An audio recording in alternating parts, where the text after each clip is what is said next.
Waffles in the morning, syrup sweet and slow. Golden stacks are rising, sunrise in the glow. Sticky choice so grand, breakfast on demand. Smile and take my hand in Waffle Wonderland. Hey, what's up, everybody? Welcome to another episode of the Wafflecast. So today we're going to be going over the Pro Tour and the results of it and other things. We're going to break it down, okay? Because there was a couple key things that I saw during the Pro Tour, okay? So, one, I made a video before the Pro Tour talking about Esper Pixies. I felt like it was the best deck going into the tournament with the results it was putting up and everything that was going on. Boy, was I wrong, and a lot of other people were wrong. Now, don't get me wrong. Esper Pixies is a good deck, but with what was going on with this Pro Tour, I think a lot of people, like I said, were probably going to be really prepared for it. Now, that doesn't take into account the fact that this is an open deck list tournament, so you can see what you're playing against in the matches and things like that. So you kind of have to take it with a little bit of grain of salt. So we're going to go over the standard metagame here, the breakdown of what I think it was 314 somewhere in there about players or whatever. 66 of the decks that were submitted were Gruul Mice, which was 19% of the field. 58 of the decks submitted were Esper Pixie, 16.7%. And then 52 of the decks were Domain Overlord at 14.9%. They made up roughly 50% of the field with just those three decks. What I'm seeing is we got a big rock paper, scissors kind of format going on right here. Because Esper Pixie picks on the Gruul Mice deck. Gruul Mice deck picks on the Domain deck, and the Domain deck picks on the Esper Pixie deck. So we have this rock paper scissors type setup. Then you had Jeskai Oculus, Mono Red Aggro, Dimir Midrange, Dimir Bounce, Azorius Oculus, Golgari Midrange, Celestia Cage, and then 97 other decks that there was not enough to classify them into one of these top 10. So I find it interesting that 50% of the field was these three decks. So that shows you right there that the format has its tier 1, and then it's tier 2, and then tier 3 would be like the other with the rogue decks and everything. So if you weren't playing one of the tier 1 decks, a lot of the things that I was hearing was you were playing one of the tier 2 decks that could beat 2 out of the 3.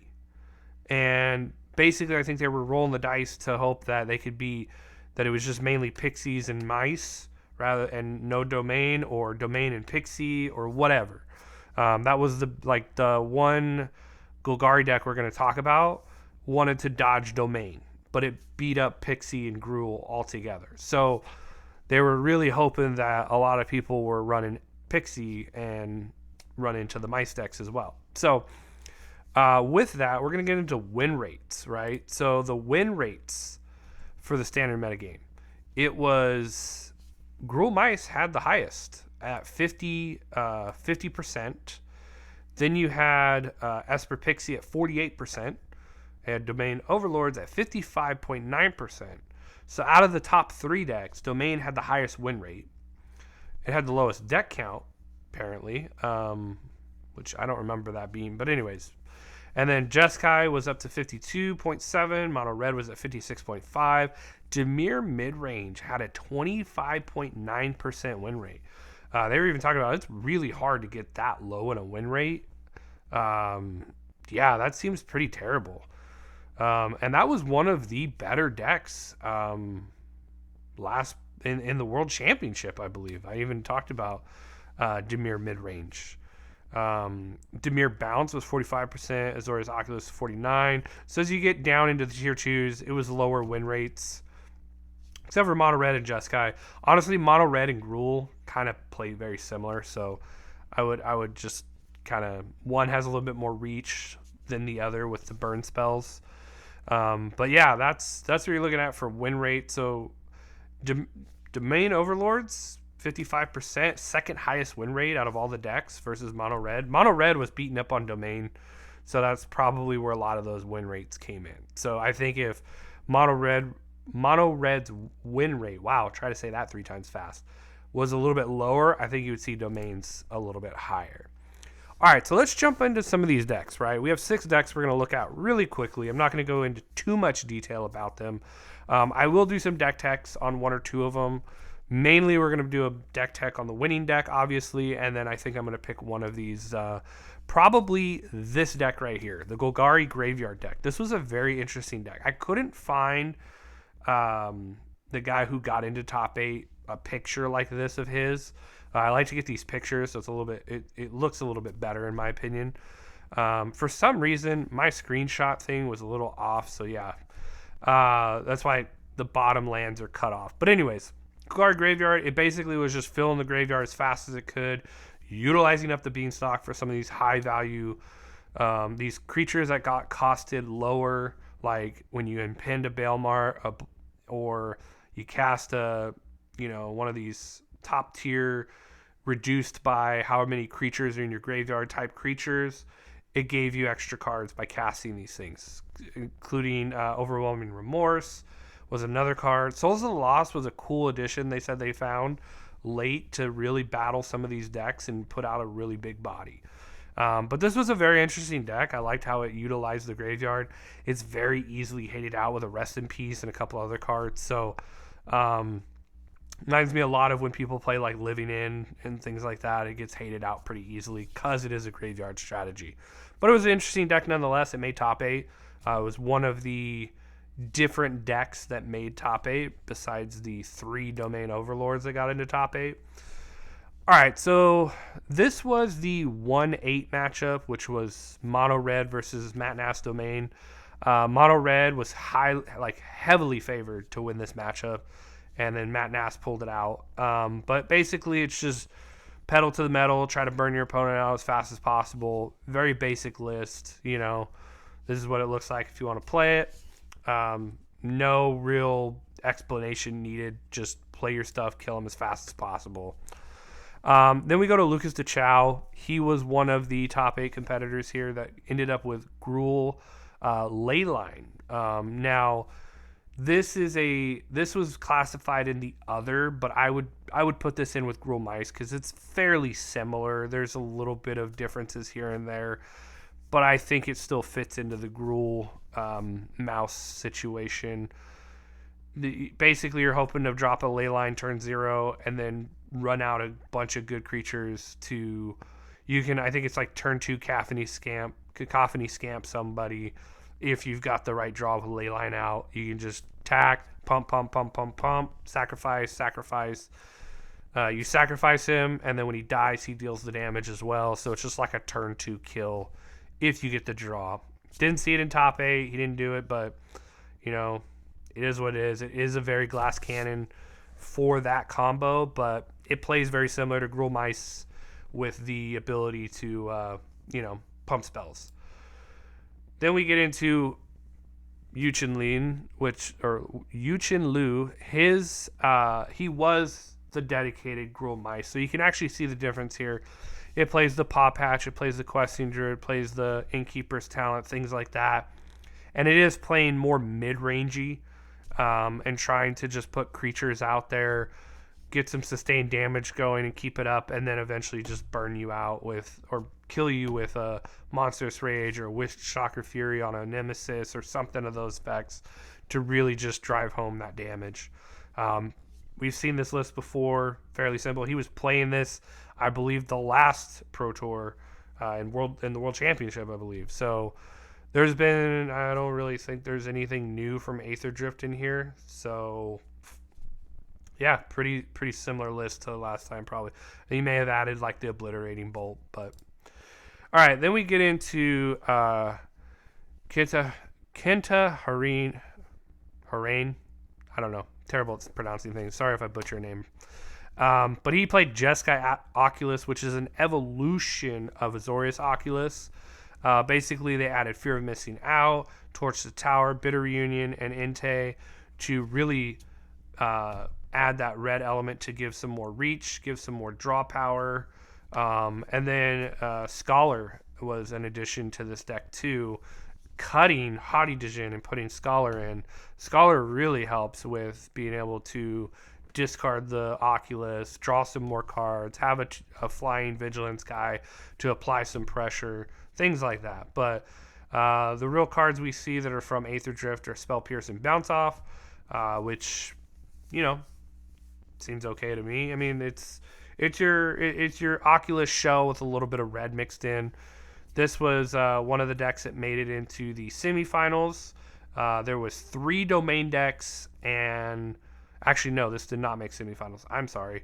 Yuchin made it to semifinals. There was 3 domains and 1 Gruul Mice into the top 4, and then we ended up having a domain Overlord showdown in the finals.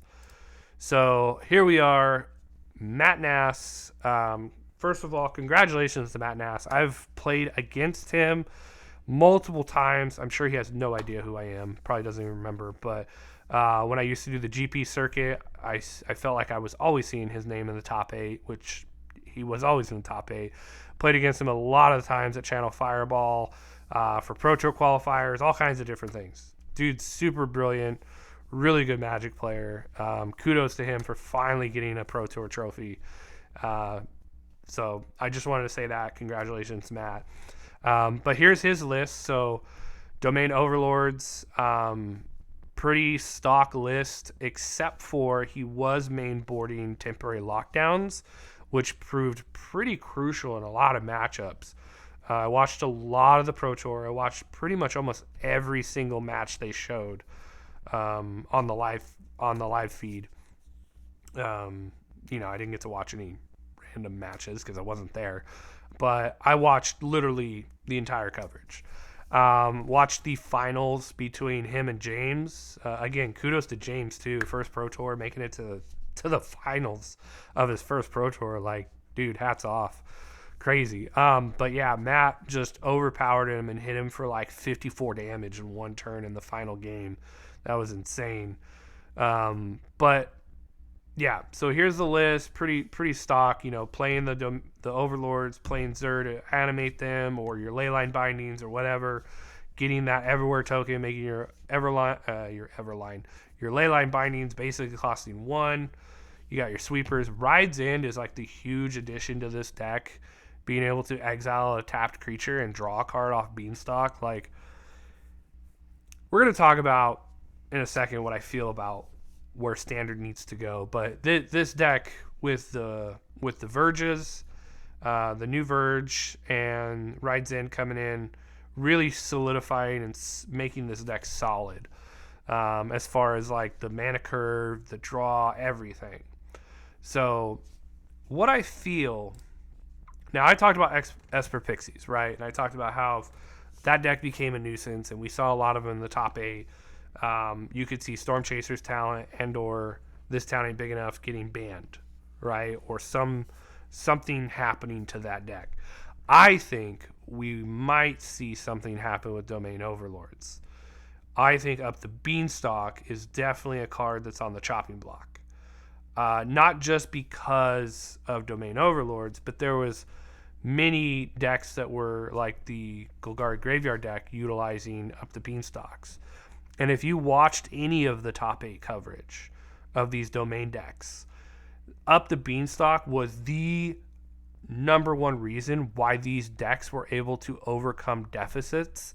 They were able to stay in a game where they probably should have lost, because you're casting a 7 mana 4-drop to get 2/2/1 flyers and draw a card, and then be able to crew it up, basically make it a creature with Xur. The Up the Beanstalk allows you to dig so deep into the deck and be able to not run out of gas. When you play a deck like this, I would say Domain Overlord's probably very control mid-rangey. I would say control/mid-range.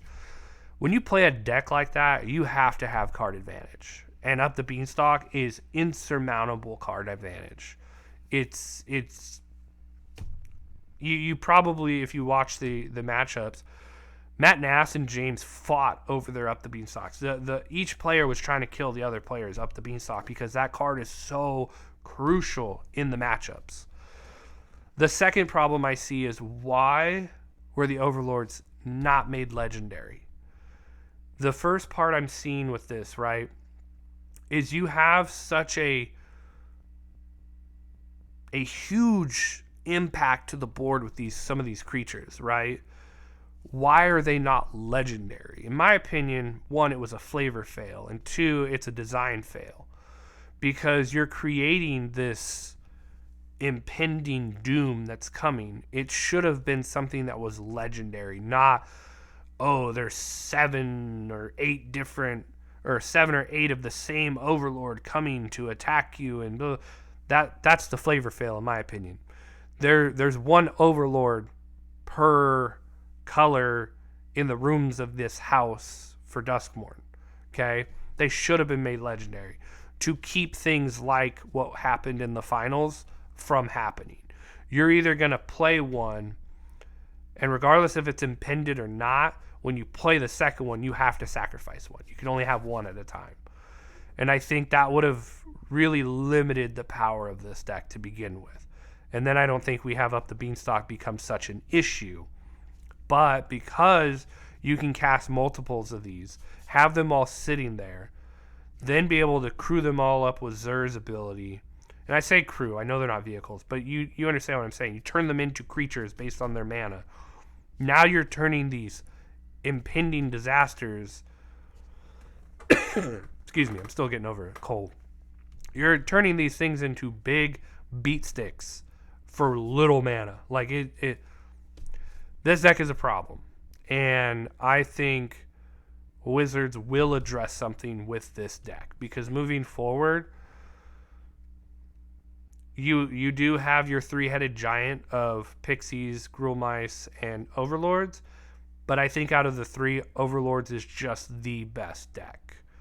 And I did underrate that deck. I did kind of not give it its due, but I'm going to say that is the best deck, and Esper Pixies wasn't.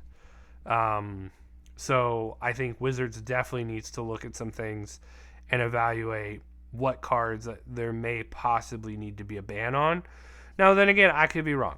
This could just be one of these one fluke times that Overlords really dominated, and we just had really good people piloting it, and it was at the upper echelons of play.